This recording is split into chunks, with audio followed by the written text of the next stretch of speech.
කොච්චර වෙලා යනවද එකක් වියන්න සාමාන්‍ය? දවසක් යනවා. දවසක් යනවා. දවසක් යනවා, වියන්න දවසක් යනවා. කපන්න බෑනේ කොළ. ඊට පස්සේ ඒක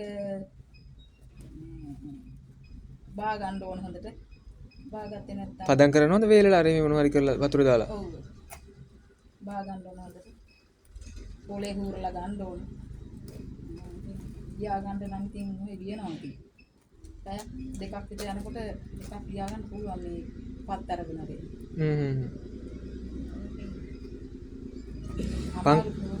පංකොල තිබ්බනම් ඒකෙම පුළුවන්ද? පංකොල තිබ්බනම් ඒකෙම පුළුවන්. කරන්න බැරි දෙයක් නැහැ ඉතින්.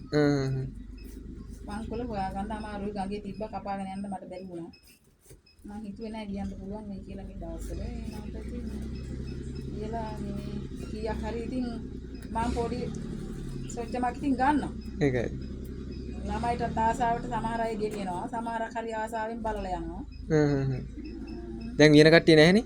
නෑ වියන කට්ටිය නැති හින්දා තමයි ඒක කරන්නේ නැත්තේ මං හිතන්නේ. දැන් ඉන්නේ ඔක්කොම මේ මැෂින් වලින් නේ ඔක්කොම කරන අය. මං ඉතින් අපේ අම්මගේ දේවල් හුරු වුණා මැෂින් වලින් නෙවෙයි ඉතින් අත්ෙන්.